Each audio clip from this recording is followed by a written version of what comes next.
GST notice दिया है नहीं देते हैं तो इसके ऊपर लगभग 100% पेनल्टी लगाई जाएगी। 450 कॉलेज के आसपास संख्या होगी ये, लगभग ये राशि 22 करोड़ की। सारे महाविद्यालय जब ये जीएसटी शुल्क जमा कर देंगे तभी इनकी नामांकन जारी किए जाएंगे। शिक्षण संस्थान है, कोई प्रॉफिट वाली संस्था तो है नहीं। मध्य प्रदेश की चिकित्सा शिक्षा से खिलवाड़ होना आम हो गया है। पहले नर्सिंग घोटाला और अब जीएसटी घोटाला। जी हाँ, मध्य प्रदेश में चिकित्सा शिक्षा को संचालित करने वाली एकमात्र मेडिकल यूनिवर्सिटी में जीएसटी घोटाला उजागर हुआ है। घोटाला इसलिए क्योंकि जब देश भर में जीएसटी का हल्ला हो रहा था तब मेडिकल प्रशासन सो रहा था। एक दो नहीं बल्कि 5 सालों की जीएसटी मेडिकल प्रबंधन ने अपनी जेब से भर दी है और ये राशि पहुंची है 22 करोड़ रुपए की। बिल्कुल, मध्य प्रदेश आयुर्विज्ञान विश्वविद्यालय को 22 करोड़ रुपए की चपत लगी है। दरअसल जीएसटी 2017 में जब देश में लागू हुई थी उसके बाद तमाम संस्थाओं पर जीएसटी लागू हो चुकी थी, लेकिन इसके बावजूद भी मेडिकल प्रबंधन ने इस ओर ध्यान नहीं दिया और 2017 से लेकर 2022 तक मध्य प्रदेश के 450 से ज़्यादा कॉलेजों की एफिलिएशन होती रही। नियम यह है कि एफिलिएशन फीस के साथ कॉलेजों को 18% जीएसटी भी जमा करनी थी, लेकिन विश्वविद्यालय प्रशासन ने उनसे जीएसटी की राशि ली ही नहीं। अब ऐसे में जब 5 सालों बाद जीएसटी विभाग का नोटिस मेडिकल प्रबंधन के पास पहुंचा तो उनकी आंखें खुली। मेडिकल यूनिवर्सिटी को यह पता ही नहीं था कि उन्हें एफिलिएशन फीस के साथ 18% जीएसटी भी लेना है। अब जीएसटी विभाग ने 22 करोड़ रुपए का नोटिस जब 2022 में पहुंचाया तो मेडिकल प्रशासन की जमीन खिसक गई, क्योंकि जीएसटी विभाग ने साफ तौर पर चेतावनी दी कि अगर आप जीएसटी की राशि जमा नहीं करेंगे तो आपको 100% पेनाल्टी देनी होगी। लिहाजा पेनाल्टी से बचने के लिए मेडिकल प्रशासन ने अपनी जेब से 22 करोड़ रुपए की राशि जीएसटी में जमा कर दी।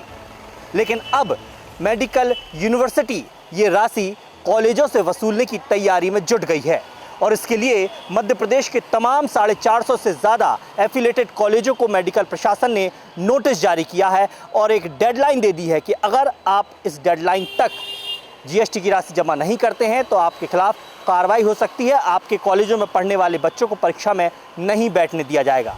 अब सवाल सबसे बड़ा यह है कि ये राशि 1000-2000 नहीं है, बल्कि एफिलिएशन फीस की 18% यानी कि मिनिमम 1.5 लाख रुपए है और मैक्सिमम का अंदाज़ा नहीं लगा सकता। इसलिए अब कॉलेज प्रबंधन भी पीछे हट रहा है। लेकिन इस पूरे मामले पर सबसे पहले हम सुनते हैं मध्य प्रदेश आयुर्विज्ञान विश्वविद्यालय के कुलसचिव डॉक्टर पुष्पराज बघेल का क्या कहना है। जीएसटी विभाग से सन 2022 में विश्वविद्यालय को नोटिस प्राप्त हुआ, जिसमें उन्होंने ऑर्डर दिया कि विश्वविद्यालय के यहाँ पे जो संबद्धता शुल्क होता है, एफिलिएशन फीस जो है, उस पे विश्वविद्यालय को जीएसटी 18% जीएसटी विभाग को चुकानी पड़ेगी। कुछ प्रतिकार करने के बाद उनके यहाँ से नया नोटिस आया कि अगर आप ये जो हमने जीएसटी नोटिस दिया है नहीं देते हैं तो इसके ऊपर लगभग 100% पेनल्टी लगाई जाएगी। तो आपने सुना कि किस तरीके से मध्य प्रदेश आयुर्विज्ञान विश्वविद्यालय अपनी सफाई दे रहा है, लेकिन अब इस पूरे मामले पर मध्य प्रदेश के तमाम कॉलेजों ने हाथ खड़े कर दिए हैं।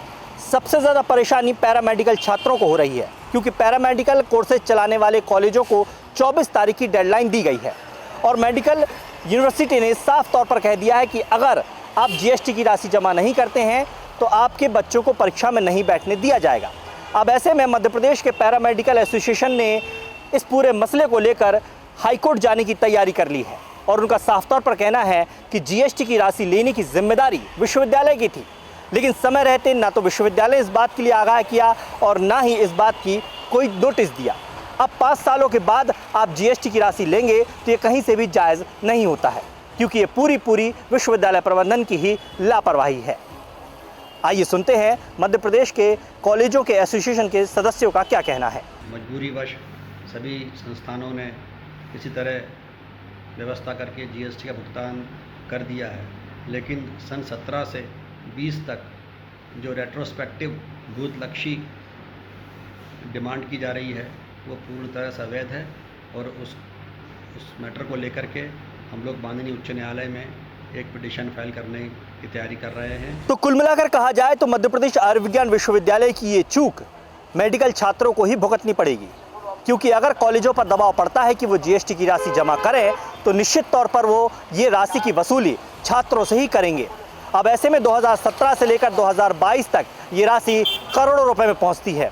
इन 5 सालों में कई छात्र अपने कॉलेजों को छोड़ चुके होंगे, लिहाजा जो छात्र इन कॉलेजों में पढ़ रहे हैं, अब कॉलेज प्रबंधन या तो फीस वसूली करके या फीस में बढ़ोतरी करके या किसी दूसरे माध्यमों से उनसे ये राशि वसूल करेगा। विश्वविद्यालय एक सरकारी संस्थान है और वित्त नियंत्रक और जो हमारा विभाग है उसका इम्प्रेशन था कि हम लोग तो जीएसटी से मुक्त होने चाहिए, क्योंकि शिक्षण संस्थान है, कोई प्रॉफिट वाली संस्था तो है नहीं, ये सरकारी संस्था है। कुल मिलाकर विश्वविद्यालय प्रबंधन का ये एक बड़ा लापरवाही है, क्योंकि जिस तरीके से 5 सालों तक विश्वविद्यालय प्रबंधन को ये पता ही नहीं चला कि उनको जीएसटी की राशि जमा करनी। देखना ये होगा कि कॉलेज प्रबंधन हाईकोर्ट से ये लड़ाई जीत पाता है या फिर विश्वविद्यालय उनसे जीएसटी की राशि वसूल कर पाता है।